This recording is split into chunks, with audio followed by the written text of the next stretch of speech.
Hey everyone, my name's Madison. Thanks for checking out my channel. Today I decided to make my own tag. It's the first time I've ever done it. It's the first time I could ever come up with an idea. So this is going to be the book ratings tag.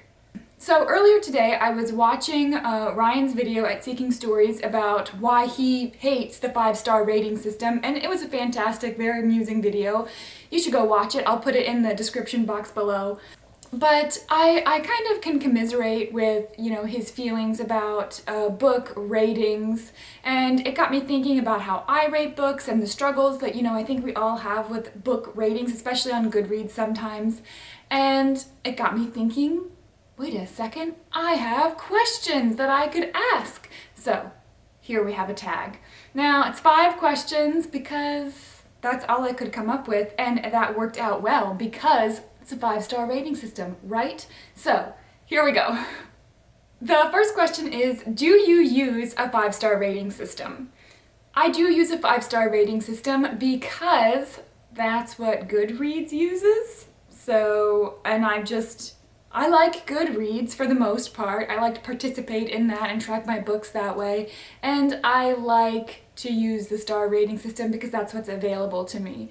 So I know that it certainly has its faults in that you can't use the half-star system, and that I think that's the biggest fault. And Ryan talks about other faults to the 5-star rating system in his video. But for me, the biggest fault in the 5-star rating system is that you can't really give half stars that show maybe how you truly felt about a book. The other big issue is that it's so subjective. A 5-star to me is not the same thing as a 5-star to you, so what does it actually communicate? Question number 2. In the last year, how many books have you given 5 stars to, and how many books have you given 1 star to? So I'm thinking, when I answered this question, I was thinking from, June to June. So from the end of June last year to the end of June this year, I read 35 books, and I gave 10 of those 5 stars. I think that might be a little high. And I only gave 1 book 1 star, and I'll talk about that book in a little bit. So those stats kind of surprised me. It was a higher percentage than I anticipated, especially since last year I had kind of a crappy reading year. And going through the list on Goodreads, I questioned whether or not some of the books I gave 5 stars to, would I still give them 5 stars, and do I need to go back and adjust that? The third question I have for you is, when do you rate a book, and do you ever change the rating? So my thought in this is, when I finish a book, sometimes I feel like I know right away what I want the rating to be, but sometimes I have to mull over the book a little bit longer and kind of assess my positive and negative thoughts about the book before I can decide. This was true for recent reads like Hamnet and Just Mercy. I really had to think long and hard before I rated the book. Oftentimes, I find that it takes me a little while to gather my thoughts, which is a good thing. You should take time to think about the books you read. But on the other hand, I do change my book ratings. Like when I went through and found those 10 5-star books, I thought to myself, wait a second, those aren't all on the same level. So after time, I think I'm more inclined to kind of step back and almost use a ranking system to go back and double check what I've said in the past. Well, does this book really hold up to, the mirror and the light, is it really worth those 5 stars or those 4 stars? Is it really as bad as I thought it was way back then, These are questions that I can reflectively ask, and I do change my stars sometimes. Change my stars, that reminds me of A Knight's Tale. Question number 4. Do you rate fiction books and nonfiction books differently?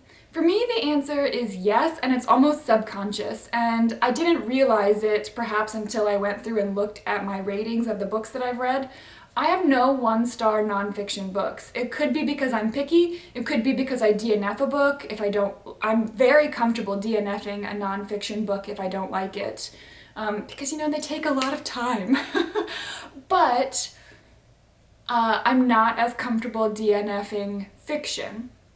I also think I read a lot of nonfiction in college, so I feel more comfortable assessing, figuring out what was the purpose of this work of nonfiction. What was the thesis, if you will, and did the author prove their point? Did they achieve their purpose? I feel comfortable enough, at least answering those questions from my opinion, from my perspective. It's easier for me typically to rate a work of nonfiction. Memoir gets a little trickier because of just the personal nature of those stories, but just straight up nonfiction I feel pretty comfortable. Okay, and question number 5, where we actually get to talk about specific books. I would love to hear the most recent books you gave 1 through 5 stars for.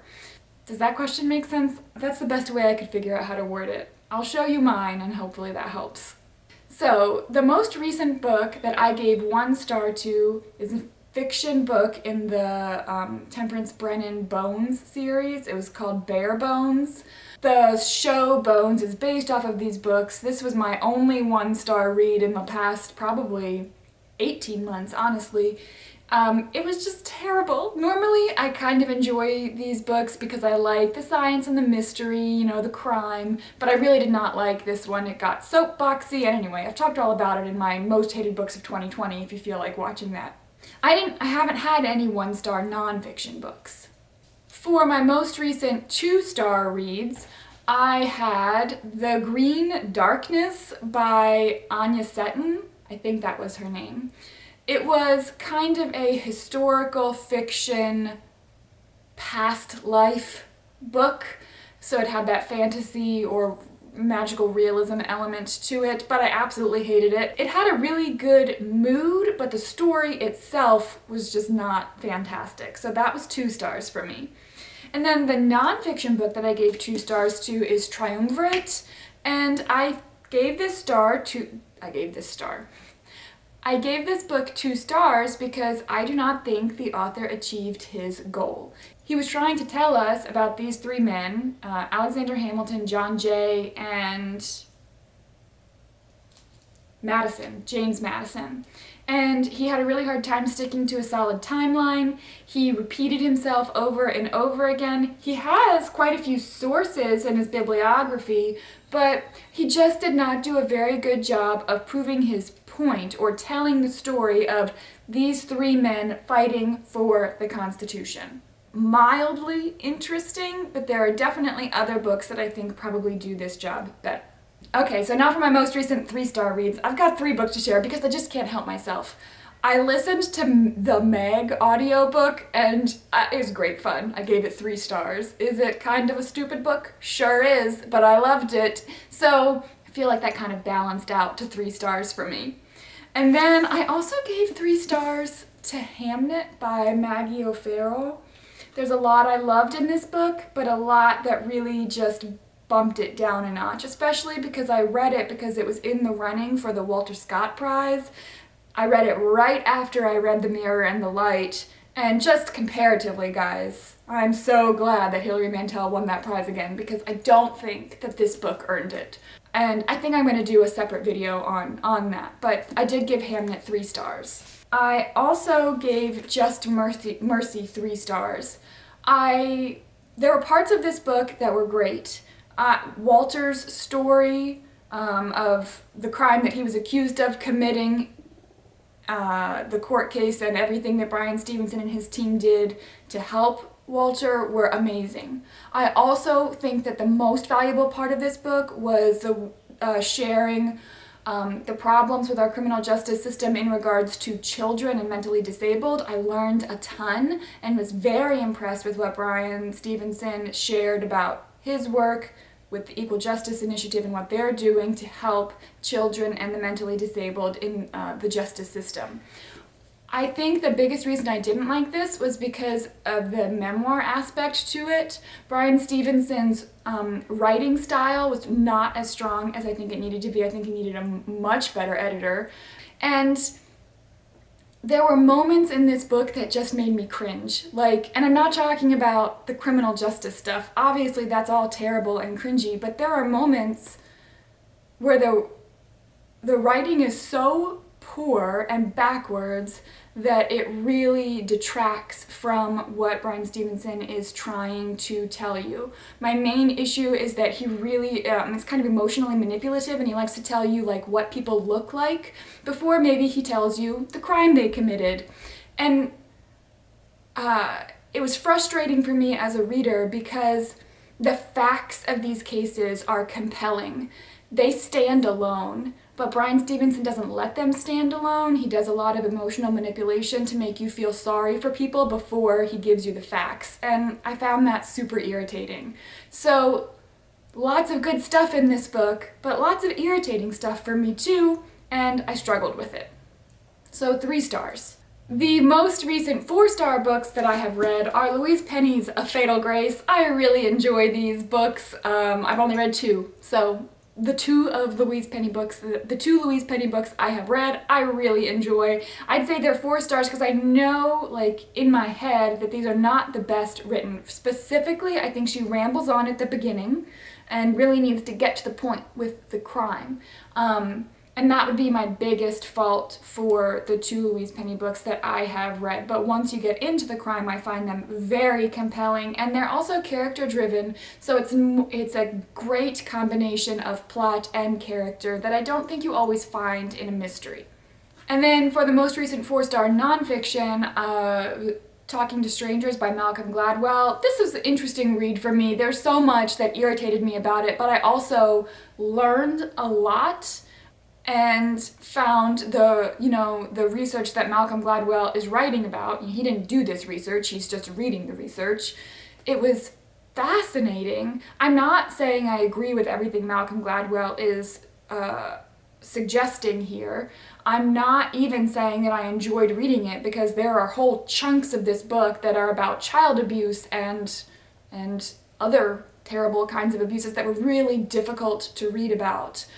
But the conclusions that Gladwell draws from the research is very interesting and stuck with me. He really made me question, I personally am a very skeptical person. I do not believe things that people say to me. It's a kind of a problem. And Malcolm Gladwell talks about why some people are that way and how it's not very helpful. He also talks about how most people have a tendency to trust. I'm not one of those people, but most people have a tendency to trust and believe what other people are saying to them. And he talks about why that is and why that's actually a good thing. I'm not convinced I agree with him, but fantastic, interesting read. And finally, the most recent books that I gave 5 stars to, you probably aren't surprised. I gave 5 stars to The Mirror and the Light. Man, this book, it took me a long time to read. Hilary Mantel's books always do. It took me like over a month to read this book, but it was worth every second. I absolutely love her writing. She is a beautiful, compelling writer, and she chose to tell this story from a fantastic perspective. She does an excellent job of putting you into Cromwell's perspective, and it was beautiful. The end scene, I probably read the ending scene probably 4 or 5 times just so I could I was thinking to myself, what does this mean? It was so beautiful. And then finally, the most recent nonfiction book that I gave 5 stars to is In Order to Live by Yeonmi Park. This is about Yeonmi Park, who escaped from North Korea when she was 13 years old, and it's her story of how that happened, why it happened, and her just reflections on life in North Korea, and it was mind-blowing. Okay, so that is my first original tag, the book ratings tag. If you watch this video and you like doing tags, then you should consider yourself tagged. I hope that's okay. I know that it's kind of cheating, but it's my video, so that's what's happening. Also, if you don't make YouTube videos or booktube videos, but you still would like to answer, please let me know your thoughts down in the comments below. Thank you so much for watching, guys, and I will see you soon with another video. Bye!